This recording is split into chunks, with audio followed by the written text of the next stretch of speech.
dia itu ternyata izin, aku mau dibaptis. Udah nggak seneng di hatinya. Ya? Bu Imam nggak seneng di hati. Padahal sekarang seneng kalau lihat orang dibaptis ya Bu Imam ya.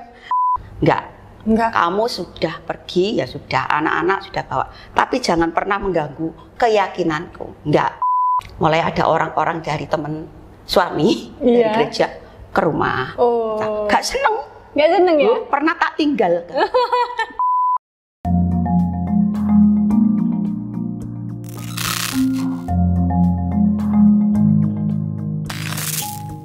Halo Jemaat GBI Kristus Pencipta, kembali lagi dengan saya Finly. Kali ini kita kembali di acara podcast bersama dengan Bu Imam. Kalau boleh tahu ini ya, kali ini namanya harusnya dipanggilnya bukan Bu Imam, Bu Ruth. Semua yang di sini tuh Bu Imam, taunya mungkin Bu Imam. Waktu Bu Imam nulis dulu ya, zaman dulu saya tulis Ruth gitu, bingung ini Ruth siapa gitu ya, jemaat baru apa artis baru ya. Ternyata namanya Ruth. Nama aslinya siapa padahal? Salma. Oh, nama aslinya Salma. Nanti tak kasih giveaway aja. Siapakah yang tahu namanya Salma itu siapa? Ternyata ya istrinya Bapak Imam, yaitu Bu Imam. Oke. Kali ini kita mau ngobrol dengan Bu Imam ini ya. Kalau jemaat GBI Kristus Pencipta tahu kalau Bu Imam ini pendoa di gereja kita, siapa di sini yang enggak didoain sama Bu Imam? Nah, mokong-mokong nanti didoain sama Bu Imam supaya bertobat ya. Kita mau denger gimana cerita pertobatannya. Saya mau tahu nih, kita mau semua tahu nih Bu Imam, berapa lama sudah bertobat dari tahun ini? 32 tahun. 32 tahun, ada yang masih baru lahir 32 tahun lalu. Di sini masih ada. Ada Ilen. Kalau 32 tahun lalu, flashback 32 tahun lalu itu karena cinta mula-mulanya sama Tuhan, nggak kira lupa ya, meskipun 32 tahun lalu ya Bu Imam ya.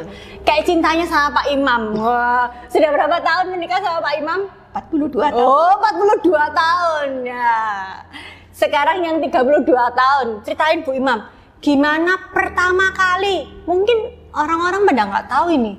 Kalau Bu Imam itu bisa bertobat tuh, bisa bertobat. Gimana ceritanya Bu Imam? Oh iya, pertama kali yang mengenal Yesus itu suami. Oh iya. Karena apa? Karena sakit. Itu sakit, akhirnya dia diajak sama cicinya untuk ke gereja. Akhirnya ke gereja. Gerejanya waktu itu di Kristen juga? Langsung di Kristen. Oh iya. Gitu, kan deket rumah ya gitu. Jadi langsung di Kristen. Tapi benar-benar Tuhan itu tolong sembuhkan, karena sakit itu udah ke dokter mana-mana nggak bisa. Sakit apa Bu Imam? Gatal, seluruh tubuhnya itu gatal. Oh. Jadi nggak bisa sembuh. Tapi ya akhirnya benar-benar sembuh. Setelah dia sembuh, bertobat, dia kemudian dulu Pak Imam kalau boleh tahu keyakinan lain atau keyakinan lain. Oh, keyakinan lain juga. Keyakinan lain. Iya. Kayak gitu. Nah, setelah dia sembuh, bertobat, dia mulai awalnya kalau sudah sembuh ya sudah, aku sudah selesai. Tapi enggak. Dia itu ternyata izin, aku mau dibaptis. Udah nggak seneng di hatinya. Ya? Bu Imam nggak seneng di hati. Padahal sekarang seneng kalau lihat orang dibaptis ya Bu Imam ya. Nggak seneng sudah di hati itu kayak gitu ya. Terus tapi dia kekeh juga mempertahankan yang imannya yang baru itu, maksudnya imannya yang baru. Izin. Habis gitu lama-lama ya udah gitu, daripada nanti ribet. Terus kayak gitu, kayak telinga Kristen gitu. Ya wes, akhirnya udah aku izinkan untuk baptis, ya sudah, pokoknya kamu nggak usah aku, nggak usah anak-anak, nggak usah dibawa-bawa gitu ya. Setelah selesai dia udah setia ke gereja. Habis gitu mulai anak-anak tak bawain 1 kali 2 kali, enggak, biarkan anak-anak sama aku. Terus ya sama, intinya kayak yang tadi di pertama itu dibaptis. Akhirnya ya wis 1 kali. minggu berikutnya lagi, tak bawa lagi. Ya? Lagi. Akhirnya anak-anak dibawa dan anak-anak itu senang, waktu kan anak-anak masih kecil ya. Anaknya Bu Imam ada berapa ini? Ada dua kayak gitu. Terus setelah masih kecil-kecil ya anak-anak masih kecil-kecil kayak gitu. Nah, terus mulai ayo dia cerita-cerita tentang Yesus kayak gitu. Pak Imam cerita. Ya sudah. Aku masih mempertahankan diri. Enggak. Kamu sudah pergi, ya sudah, anak-anak sudah bawa. Tapi jangan pernah mengganggu keyakinanku. Enggak. Kenapa Bu Imam mikir gitu? Kenapa aku seperti itu? Karena dari kecil udah ditanamkan bahwa keyakinanku itu yang suci, gitu loh. Kamu jangan sampai murtad. Iya. Karena kalau kamu murtad, kamu harus nanggung resikonya. Kamu akan dikucilkan oleh keluarga, kamu akan dikucilkan oleh lingkunganmu, dan neraka yang akan menunggu kamu kayak gitu. Jadi ditanamkan ini di sini. Dari kecil ya. Dari kecil itu ditanamkan seperti itu. Ya udah. Jadi terus, waktu diceritain sama Pak Imam, pokoknya enggak. Pokoknya dengan keras, pokoknya aku tidak akan goyah kayak gitu loh. Aku nggak akan goyah kayak gitu ya. Terus ya sudah, karena juga gini, orang tua itu dari kecil menanamkan gini, kamu berbuatlah baik sebanyak mungkin, karena itu akan diperhitungkan sebagai amalanmu, kamu nanti akan masuk surga kayak gitu sih. Ya udah, karena aku sudah berbuat baik gitu ya sudah kayak gitu, merasa keyakinanku yang benar kayak gitu. Kemudian tapi lama-lama ini mulai ada kegalauan, galau di hati kayak gitu ya. Kenapa? Mulai ada orang-orang dari teman suami dari gereja ke rumah. Gak seneng ya? Pernah tak tinggal kan? Gak seneng aku gitu, gak seneng gitu loh. Itu dibesukin satu kali, tapi lama-lama kok ya gak enak, kok ya gak punya etika lah tak tinggal. Gitu ya. Akhirnya tak temui kayak gitu ya. Akhirnya ditemui ya sudah. Orang-orang yang besuk Bu Imam itu sekarang masih di gereja apa? Ada yang masih di gereja, ada yang sudah enggak gitu. Masih hidup semua tapi ada yang sudah meninggal juga kayak gitu sih ya. Terus ya udah, saya masih mempertahankan seperti itu, tapi lama-lama kan hati ini galau gitu loh. Kok akhirnya anak suami ke gereja, aku sama siapa di rumah? Lama-lama gelisah seperti itu juga gitu loh. Gelisah seperti itu, terus kemudian akhirnya saya ingat pagi-pagi itu waktu bangun biasanya kan langsung ke dapur kayak gitu ya.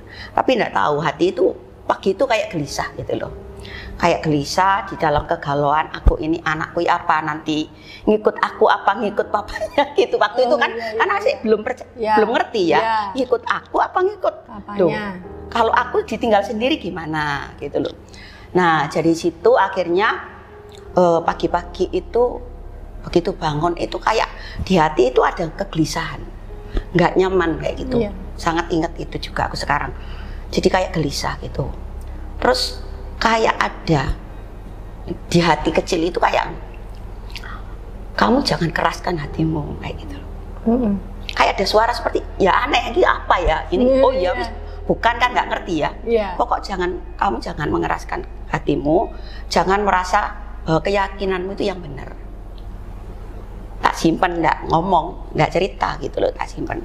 Tapi itu kayak mengusik hati kayak gitu. Akhirnya ya sudah, dari dari gelisah itu masih tak simpen, tak pendem gitu, nggak cerita sama suami ya enggak gitu. Ada momen apa? Ada momen apa? Itu ketika gini, kan ada beberapa orang yang besuk ya ke rumah. Pasti mereka mendoakan Bu Imam. Waktu itu mendoakan langsung apa? Enggak, pertama enggak mau aku. Tapi waktu itu maksudnya mereka ngomong menceritakan tentang Yesus, tentang itu cerita sih. Wah, berarti Pak Imam itu rajin berdoa. Sama orang-orang yang besuk itu pasti rajin berdoa. Nah, ini buat teman-teman yang mendengar, kalau kita itu berdoa buat jiwa baru, pasti ini bukti nyatanya ya. Coba kalau nggak ada orang yang berdoa dan besuk Bu Imam nggak ada di sini hari ini loh. Nah, setelah itu momen yang paling membuat aku itu langsung ya aku mau mengikut itu adalah gini. Ada Tante Dora sama Om. Oh, waktu itu malam-malam pergi rumah sama ada seorang hamba Tuhan dari Amerika. Itu kayak gini loh, kayak hati gini. Loh, orang maksudnya kayak orang yang sudah tua kok bisa belani untuk ke tempatku, maksudnya mengunjungi aku. Itu jadi ngerasa, aduh kok aku diperhatikan seperti itu ya, kayak gitu loh. Kok aku diperhatikan seperti itu, didoain, dibilangin. Nah, momen itu yang lebih membuat aku untuk mengambil keputusan itu masih peneguhan kayak gitu. Tapi ada satu kali lagi, Om Niko itu sendiri naik sepeda malam-malam, pergi rumah. Setelah itu habis gitu kayak runtuh ini, maksudnya pertahanan diriku yang kayak runtuh gitu loh. Kan Tuhan kayak tadi yang impresi, jangan keraskan, kamu jangan merasa keyakinanmu itu yang benar. Jadi gitu. Waktu itu Opa Niko datang ke rumahnya Bu Imam sekali lagi. Ya betul, malam-malam naik sepeda. Menginjili Bu Imam. Mendoakan, tapi kabar Injil itu sudah diceritakan berkali-kali ya. Tapi waktu itu Bu Imam masih oh ya ndak dulu gitu ya. Karena banyak pertimbangan itu tadi berarti ya. Ya Bu Imam, firman yang ditabur itu tidak akan kembali dengan sia-sia ya Bu Imam ya. Benar. Akhirnya kenapa aku memilih untuk mengikut Tuhan itu aku memutuskan aku memilih bukan yang baik. Kalau yang baik kan relatif ya. Tapi kalau yang benar itu pasti benar. Yaitu karena ya firman-Nya, akulah jalan keselamatan, kebenaran dan hidup. Itu yang akhirnya aku memilih. Jadi malam itu waktu Opa Niko datang didoain sekali lagi. Besoknya aku langsung hatiku ini maksudnya damai gitu ya wis. Tapi waktu itu terima Tuhan Yesusnya, iya, aku mau percaya. Malam itu juga atau malam itu kan didoain untuk terima, tapi semakin diteguhkan itu pagi. Oh gitu ya. Pagi itu ya aku memilih yang benar. Ya itulah yang membuat akhirnya aku dan seluruh keluarga beribadah kepada Tuhan, percaya pada Yesus. Dari kisahku itu, maksudnya apa yang aku alami, Tuhan itu bawa aku juga untuk aku memberitakan Injil pada orang-orang yang sekeyakinan, yang sama-sama keyakinan dengan aku. Dulu ya? Ya, banyak menginjil ke situ, dipakai Tuhan untuk gitu. Waktu Bu Imam terima Tuhan dan Bu Imam bertobat, waktu itu keluarga gimana? Nah, nih, sungguhan akhirnya terjadi apa yang aku galaukan itu bahwa aku akan dikucilkan oleh lingkungan benar. Karena aku orangnya aktif di lingkungan itu. Orang-orang itu sangat menghargai, menghormati aku. Karena aku seperti gitu loh, untuk menolong orang, untuk apa itu sigap gitu loh. Lah kok dulu yang mereka lihat aku itu religius, kok sekarang berubah. Wih, kata-kata gimana ini komandannya ini gitu ya. Kata-kata tentang murtad, kata-kata yang nggak nyaman itu yang akhirnya membuat stres berat juga. Sangat-sangat stres berat untuk memilih. Yaitu tadi. Pasti tidak mudah ya Bu Imam ya. Sangat tidak mudah. Di awal itu perjuangan untuk aku. Terutama keluarga Bu Imam, keluarga inti. Belum, karena ini kan aku tinggal di Surabaya, keluarga kan di Malang. Jadi tidak tahu dia awal-awal. Belum. Aku gini, ini lingkungan seperti ini. Bagaimana dengan keluargaku? Apa yang akan terjadi gitu loh. Tapi di tengah-tengah itu kan kita banyak berdoa ini untuk keluarga di Malang, supaya mereka juga kalau tahu, mereka juga enggak maksudnya mengucilkan atau marah atau apa itu gitu. Nah, akhirnya suatu saat waktu kami pulang, aku memberanikan diri ngomong sama ayah waktu itu, sama keluarga ngomong gitu. Ibu masih ada? Enggak ada, aku dari kecil kan sudah meninggal ya gitu. Akhirnya dari ngomong itu aku itu bersyukurnya gini. Kenapa? Kan ayah itu ngajarkan jangan berbuat jahat, berbuat baik. Jadi dengan keputusanku, beliau itu tidak marah. Keluarga itu tidak gitu loh. Kayak Tuhan itu memang menyertai aku. Kamu yang kamu pilih kan. Terus akhirnya mereka juga tidak marah. Aku bersyukur. Justru lingkungan yang marah sama aku, tapi keluarga besar itu enggak. Sampai akhirnya beliau itu menghormati keputusanku. Kamu sudah memutuskan jalankan dengan benar yang kamu yakin. Itu yang pesan. Wah, sampai luar biasa Iya, gitu ya. betul. Padahal Jalankan. dulu enggak gitu. Bu Imam sudah mikirnya sudah Takut. takut. Karena beliau itu orang yang sangat dihormati juga di kampung itu, karena peranan beliau di sebuah tempat ibadah ya, jadi ya Iya, sudah mereka iya, itu pasti tahu, ya, tapi iya. memberi ngomong ke aku itu, kamu kalau sudah memutuskan yang benar ya sudah, tapi jalankan yang benar. Itu luar biasa bagi aku. Ya, akhirnya ya inilah sampai sekarang aku bisa melayani. Jadi ini semua kalau kita dengar ya, nggak mungkin orang-orang nggak tahu ya Bu Imam. Bu Imam ini banyak doain orang, pikirnya sudah dari lahir procol gitu. Ternyata ada orang-orang yang berdoa di balik ceritanya ini. Betul. Kalau nggak ada orang yang berdoa dan mengunjungi Bu Imam nggak ada di sini hari ini. Saya percaya pasti setiap kita ada di gereja dan kita itu bisa sungguh-sungguh sama Tuhan, pasti ada orang-orang yang berdoa. Betul. Dan yang pasti juga ketika Tuhan itu melembutkan hati kita, Roh Kudus bekerja di hati kita, seperti yang Bu Imam pernah rasakan, ketika nurut sama Roh Kudus. Ini Bu Imam ini dengar Injilnya enggak satu kali loh ya Bu Imam ya. Berarti Bu Imam ini sudah pasukan pantang pulang, pantang menyerah. Kalau ketemu Jawa Baru, wah, ketemu orang yang butuh untuk mengenal Yesus telaten, karena sudah ngalami. Aku dulu aja kayak gitu, bolak-balik, bahkan ditinggal masuk ya Bu Imam ya. Jadi saya percaya ketika maunya Tuhan sama maunya kita tuh kadang pikirannya berbeda. Benernya sama Tuhan tuh beda. Kebenarannya Tuhan mengasihi kita ketika kita masih dalam keadaan berdosa. Itu kata firman. Karena Bu Imam mengerti kebenaran itu, dan Tuhan bekerja, Roh Kudus bekerja di hati Bu Imam, hari itu Bu Imam bisa ikut Tuhan dengan sungguh-sungguh. Wah, itu luar biasa perjalanannya ya Bu Imam ya. Kalau enggak ada Bu Imam sampai hari ini ya Bu Imam ya. Perjalanan yang luar biasa untuk mengenal Yesus ya, untuk percaya Yesus. Jadi itu buat pengalaman dan bekal untuk aku juga. Seperti itu ketika aku untuk menolong, melayani orang lain. Betul. Iya.